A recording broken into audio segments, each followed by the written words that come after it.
America, a land long seen as the dream destination for millions across the world, is slowly turning into something far more dangerous. From the shocking Charlie Kirk shootings on September 10th and again on the 24th, to other unsettling incidents, one begins to wonder, is 2025 becoming a nightmare for America and its migrants? This is supposed to be the land of opportunity, where people from every nation dream of building a better life. But how is it that its own citizens are tearing it apart from within, turning it into a place that feels unrecognizable? Is this the price of politics? Or is something deeper at play? Something far more sinister that we are not being told? These questions remain unanswered, but one thing is certain. America is standing at a dangerous crossroads. Stay with us until the end, because what happened in the Dallas ICE shooting might just reveal the truth we've all been waiting for. So, who really was Joshua Jahn? A troubled drifter? A politically motivated terrorist? Or just another young man caught in America's growing storm of anger and division? On September 24, 2025, the streets of Dallas woke up to chaos. A man with a rifle climbed a rooftop near an immigration and customs enforcement facility, and within minutes, blood was spilled, lives were lost, and a city was left searching for answers. Here's where it gets serious. Police say Jahn opened fire at around 6:40 a.m., turning the Dallas ICE building into a shooting gallery. Bullets smashed through windows, punctured office walls, and tore into a transport van carrying detainees. In the aftermath, one immigrant lay dead, two others critically injured, and the gunman himself slumped lifeless, having taken his own life with the same weapon he used to unleash destruction. But here's the twist. Authorities didn't just find bullets. They found ammunition marked with the words ANTIC, scrawled in blue ink. Not graffiti, not a random phrase. A chilling message, almost as if Jahn wanted the world to know exactly why he did it. Investigators immediately labeled it targeted violence. But was it really his idea? Or was he pushed into it by forces far greater than himself? Now, here's what most people didn't notice at first. This attack wasn't isolated. The Dallas ICE facility has been a repeated target. Just weeks earlier, a man claiming to have a bomb walked into the same site, terrifying officers. Back in July, heavily armed individuals ambushed ICE agents in Prairieland, Texas, injuring an officer. And now Jahn's attack. The question writes itself, why ICE? Why now? Why over and over again? Joshua Jahn, at just 29 years old, seemed like an unlikely soldier in a political war. Public records show a past crime, delivering marijuana in 2015, probation, fines, nothing extraordinary. Friends described him as quiet, almost lost, living out of his car at times, with no real direction in life. His brother swears he had no political intent, no hatred toward ICE, no obsession with immigration. So how does a man with no purpose suddenly transform into a sniper gunning down immigrants? Here's where it gets even stranger. Social media has exploded with theories, some suggesting Jahn was not acting alone, others whispering that protesters and attackers are being paid, recruited, and trained to escalate violence. Rumors swirl that young men aged 19 to 35 are being turned into disposable weapons in a shadowy game to destabilize America. A game where bloodshed is currency and chaos is the prize. But is this conspiracy or a truth America isn't ready to confront? Here is what no one noticed until analysts started digging deeper. These attacks seem timed. They rise whenever political tension spikes, whenever immigration debates dominate the headlines, whenever the administration tries to tighten its grip. Every bullet fired doesn't just hit a target, it sends a message. A message that political violence is the new language of power. President Donald Trump wasted no time reacting. He called Jahn deranged and condemned what he described as despicable anti-ICE rhetoric. But here is where it got more serious. Trump didn't focus on the victims. Instead, he turned it into a rallying cry, urging Democrats to stop what he called hate speech against ICE and law enforcement. Was this grief? Or was this politics, weaponizing tragedy before the blood had even dried? Vice President J.D. Vance went even further. Without evidence, He called it a politically motivated act driven by rhetoric from leaders like California's Gavin Newsom. His exact words? That people fueling anti-ICE anger could go straight to hell. In response, Newsom snapped back, "No thanks, JD. I will not be going to hell today." But Americans watching weren't laughing. They were asking, has politics officially crossed into war talk?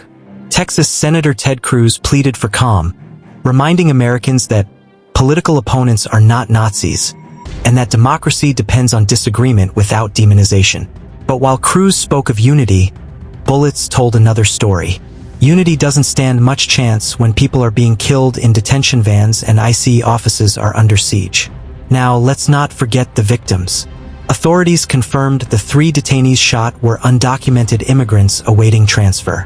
One was Mexican, whose family has now been contacted by the Mexican consulate. Another remains in critical condition, clinging to life. Yet in all the shouting about politics, their names and stories are being buried. Their tragedy is at risk of becoming just another data point in America's violent headlines. Here's the truth that no one wants to admit. This isn't about immigration alone. This is about power, about how violence against ICE, against officers, against detainees, even against political activists like Charlie Kirk, is reshaping America's political battlefield. Remember, just 2 weeks before John's shooting, Charlie Kirk was assassinated, allegedly by Tyler Robinson. 2 suspects, 2 different cases, but the echoes are the same: politics turning into murder. Now, here's where it gets darker. According to Fox News, ICE facilities have been attacked multiple times this year. Bomb threats, armed ambushes, snipers. Each attack chips away at the credibility of law enforcement, emboldens extremists, and spreads fear across the nation. Some say it's a pattern. Others say it's proof of an organized agenda aimed at weakening America from within. The FBI insists this was politically motivated. But ask yourself, whose politics? Was John fueled by personal hatred or by propaganda whispered into his ear? Was he a radicalized loner or a pawn in a far bigger game designed to pit Americans against each other? That's the question haunting investigators, and the answer could change everything we think we know about this shooting. Here is where it got more serious. Americans are now asking if violence is being normalized. If young men like John are being manipulated, deceived into believing that bloodshed is a form of patriotism. That killing is just another way to make a statement. And if that's true, then the very foundation of American democracy is at risk. Because once bullets become the debate, there is no room left for words. And let's not ignore the role of fear. Social media amplifies every detail, every rumor, every whisper of conspiracy. Online, John is already being portrayed as a martyr by some, and as a terrorist pawn by others. The truth is buried under hashtags, clicks, and political propaganda. And maybe, just maybe, that confusion is exactly what someone wanted. So what happens next? The official word is clear: John is dead. A suicide by gun. There will be no trial, no jury, no formal punishment. But here's the twist. Some Americans believe the death penalty would have been too soft. Others say execution was never necessary, because he was simply a pawn already disposed of. Either way, justice feels incomplete. Closure feels impossible. And here is what no one noticed. The real consequence isn't just in Dallas. It's nationwide. Each attack against ICE, each shooting or bombing, doesn't just kill people. Kills trust. It convinces Americans that their neighbors are enemies, that politics justifies violence, that blood is the cost of belonging to one side or the other. In the end, what do we really know about Joshua Jahn?